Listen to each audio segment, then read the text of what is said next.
Oke, assalamualaikum warahmatullahi wabarakatuh. Ketemu lagi dengan saya Kasni. Pada video kali ini pembahasan kita tentang hubungan konfigurasi elektron dan sistem periodik untuk golongan B ya.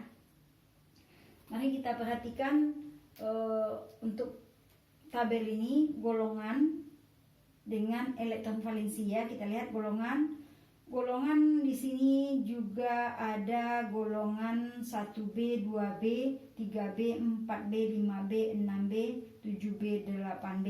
Jadi sama seperti golongan A ya. Golongan A juga memiliki 8 golongan A ya. Kemudian kita lihat elektron valensinya. Elektron valensi daripada unsur transisi ini ya. NS2 ND1 ya. Kulit NS2 subkulitnya S dan ND1 subkulit D. Kemudian 2 dengan 1 merupakan elektron valensinya ya. Jadi jumlah elektron valensi untuk subkulit S2 sedangkan untuk subkulit D1. Jadi jumlahnya 3 ya. Maka unsur transisi ini termasuk golongan 3B ya. Demikian juga untuk yang 4B ya, berarti NS2 ND2, berarti jumlah elektron valensinya ada 4.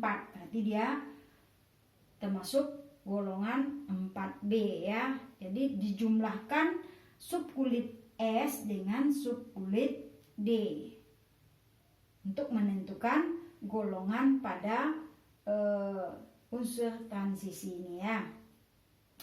2 ditambah 3 berarti golongannya adalah 5B.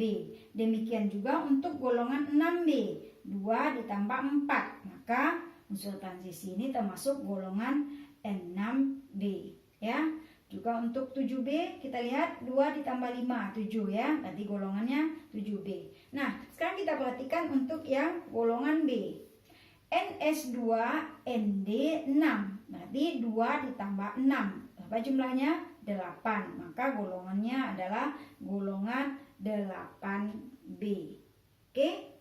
Nah sekarang kita lihat 2 ditambah 7, subkulit S nya 2, subkulit D 7, jumlah seluruhnya 9, maka yang 9 ini juga termasuk golongan B. Oke. Nah sekarang yang berikutnya NS2 ND8. Kalau kita jumlahkan berapa ini? 2 ditambah 8 10 ya. Berarti yang elektron valensi 10 ini juga termasuk golongan 8B ya. Jadi 2 ditambah 6 8 termasuk golongan B, 2 ditambah 7 9 termasuk golongan B, dan 2 ditambah 8 juga termasuk golongan 8B. Nah sekarang kita lihat yang golongan 1B. Untuk golongan 1B NS1 ND10. Berarti kalau kita lihat ini NS1 sedangkan yang lain NS2. Kenapa ini NS1? Karena bentuk yang NS2 dengan ND9 seharusnya kan ini NS2 ND9 ya. Tetapi di sini tertulis NS1 ND10 karena bentuk NS1 ND10 lebih stabil ya, lebih stabil karena dia mempunyai orbital yang berpasangan ya.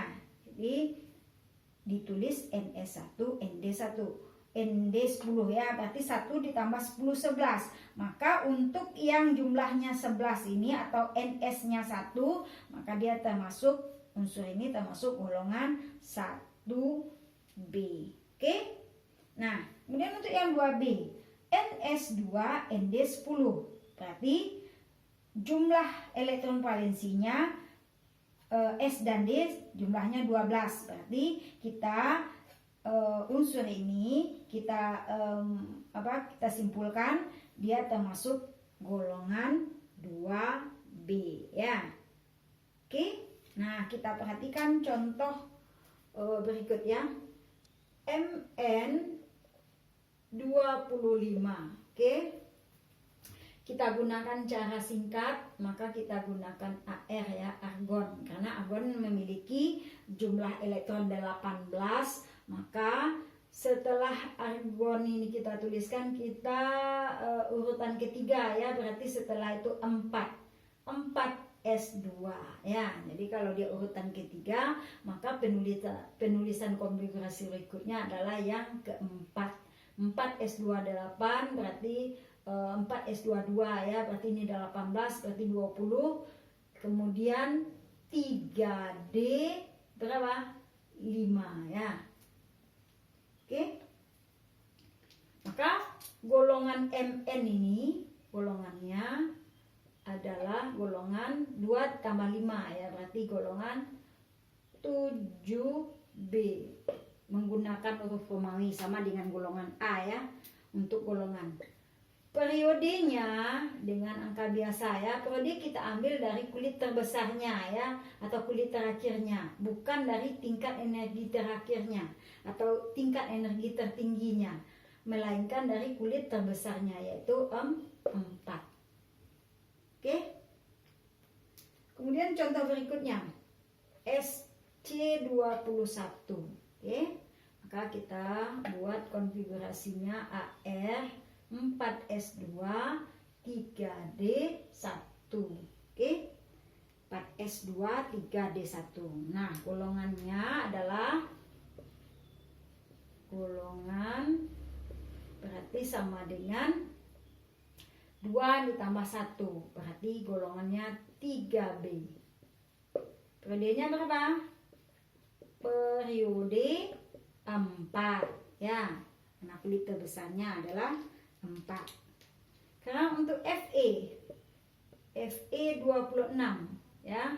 Maka kita tulis konfigurasinya 4S2 20 berarti 3D6 ya. 26.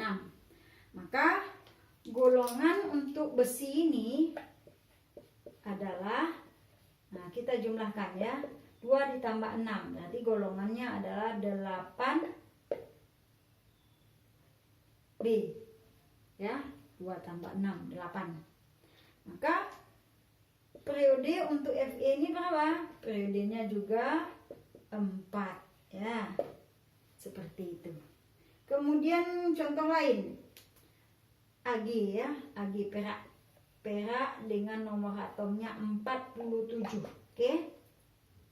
Nah, apakah kita gunakan AR? Boleh, tapi konfigurasi kita masih panjang ya.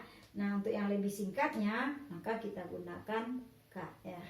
Karena KR ini memiliki jumlah elektron 36 ya. Urutannya adalah urutan keempat. Berarti setelah itu adalah 5S2 subkulit S mengisi 2 elektron ya. 4 ya, 4D9. Nah, ini tadi yang tertulis di sini ya, NS1 ND10.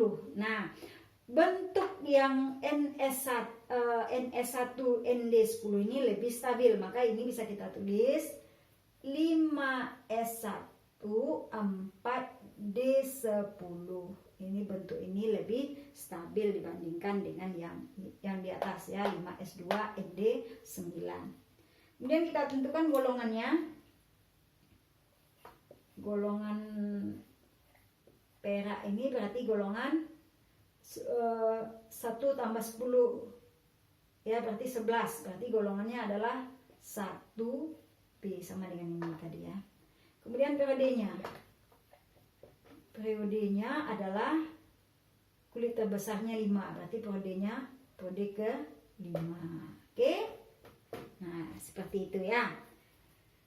Jadi untuk golongan B ini kita jumlahkan ya, kesimpulannya kita jumlahkan subkulit S, elektron valensinya kita jumlahkan yang berada pada subkulit S dan subkulit D ya, subkulit D untuk elektron valensinya ini seperti 3B berarti NS2 ND1, maka kita jumlahkan 2 ditambah 1, maka golongannya adalah 3B seperti